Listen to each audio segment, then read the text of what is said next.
I just want to put a video out there real quick, and it's just some good information. But as a boxing fan, don't get yourself caught up in the now and right now, and not being able to open your mind and see that other boxers and prospects in the game do actually grow at a certain point, and these guys do actually get better at a certain point.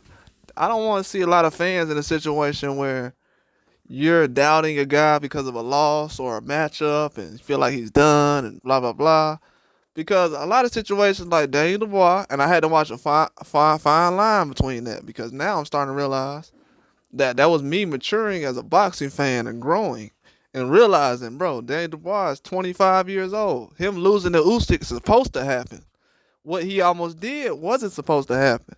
So for him trying to conquer greatness and trying to reach that peak and trying to test himself and challenge himself for the future, and him basically going for the mountaintop before he's actually ready is actually a good thing, because when he got ready for the mountaintop, he was ready to show up. He looked more professional. Even when Dubois was going against Joshua, he looked more locked in and focused as a young guy, 27. So my thing about this is a lot of fighters are late bloomers. Whether people know it or not, even possibly Floyd was a late bloomer. Because the guys that Floyd was fighting early on, he wouldn't have been able to fight them later. The guys he was fighting later on in his career, he wouldn't have been able to fight them early in his career. So he's technically a late bloomer. A lot of guys, Pacquiao's technically a late bloomer. They were good, but they didn't hit their peak until later on in their careers. Lomachenko's another one. He had some setbacks, but when he went in his career, Canelo was a guy who's early on was ready, but he had preparation. He had 30 fights before he got to America or something like that. So things happen, but I don't want people to be caught up in, oh, well, this guy looked bad in this fight where he possibly could lose in this fight. Everything is a test. Even in your life, you failed a test before, but the next test, you possibly got an A, you possibly got a B. But you have to know that everything is a test in boxing. Everybody's not going to be a finished product. Everybody from a certain country is not going to look the same way. Everybody is not a power puncher. Everybody who has knockouts is not a power puncher. Sometimes it depends on the guy who's they're actually fighting. Sometimes they're not fighting a guy that good. Sometimes a guy don't have no knockouts because he's fighting nothing but animals, monsters. You got to realize that. I seen guys recently that fought nothing but monsters. I was looking at Sonny Edwards' resume. I was like, man, Sonny Edwards ain't really got that many knockouts. Then I looked. I said, oh, look at his resume, though. He has some guys on there. There's some lower weight guys, but he fights some tough competition. So knockouts don't always equal power. It don't always equal competition. It don't tell the whole story. I know a lot of people look at certain guys, like I was saying with De Los Santos. When guys look at De Los Santos' resume, they say, oh, well, De Los Santos has this many knockouts. Doesn't mean he's going to go in there and outbox Shakur Stevenson. And what was the one problem that De Los Santos had? Actually getting to Shakur Stevenson and putting hands on him. And that's not a problem you should have at this stage in boxing. A lot of guys can actually get hands put on them.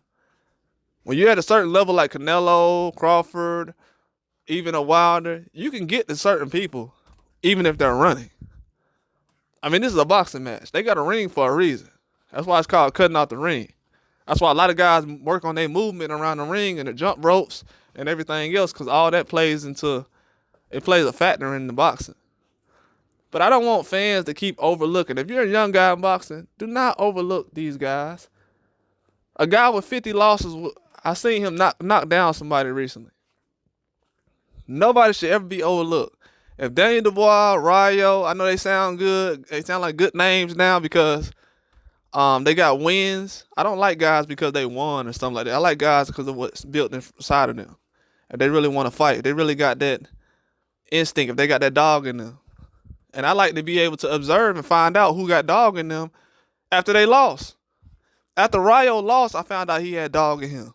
After Fedora lost, I found out he had dog in him. I picked Fedora after I lost. I picked Rayo after I lost. Sometimes those are the best times when you find out who a boxer is. If you really want to hit that level, that peak, even in life, you have to be able to read certain things a certain way. That's why you got to bounce ideas off certain points. But at a certain time, it's all on you to make the right decision and come up with the best idea. But all these guys are not finished product. It's a lot of late bloomers in boxing. Everybody's not going to be the way they are now 10 years from now. Yeah, 5 years ago, Anthony Joshua looked like he was unbeatable. But today we've noticed that he hasn't grown, and I've said that you can't grow fighting the Ottawa Lynn and what's his name, Ngannou. You just can't. You can't get prepared for it. Daniel Dubois that way. Daniel Dubois has been fighting Usyk and Big Baby Miller. He's been getting ready. He's fighting the same competition as Joshua. He's almost 10 years behind him. It should not be the way in boxing. And the way it is now, a lot of late bloomers are going to have advantages, especially if they're fighting competition early. The only thing about them is they can't build up a resume to where you have 6, 7 losses. Then that will kind of put them in a position where, they're not good enough to get a fight. They're not good enough to be in this position. It's not like MMA where guys can have a whole bunch of losses and still be considered one of the best. In boxing, they rely on the losses too much and think about it. That's why a guy like Daniel Dubois has to squeak in, kind of risk his career, these tough fights. If he would have lost his last 2 or 3 fights, nobody be talking about him right now. So you have to always remember that, but never overlook a guy. If a guy is fighting the toughest competition in his division and he's one of the youngest guys, that means that he's that guy. Not the guy who's the toughest in the division, but he ain't fighting nobody. He's the best in the division, but he ain't fighting nobody. The guy who's not the toughest and he's fighting everybody, that's who I look to. When I see a journeyman with 50 different names on there and all of them are legit fighters, I look to those guys and say, hey, that's the real guy who's holding boxing together. Because this guy wouldn't have a fight if it weren't for him. This guy wouldn't have a fight. So a lot of journeymen and stuff like that really carry the sport of boxing.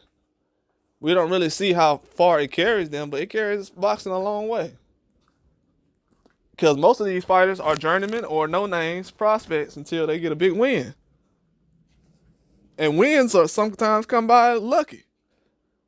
A lot of wins are lucky. A lot of scorecards are messed up. So a lot of things can happen in between now and then. But it goes to show everything in boxing is a whole different level. Late bloomers should not be overlooked. Do not overlook these young guys who are trying to fight the best. Because one day you're going to look up and say, man, you know what? Man, Bitterbill, 40 years old, man. I should have been watching his career.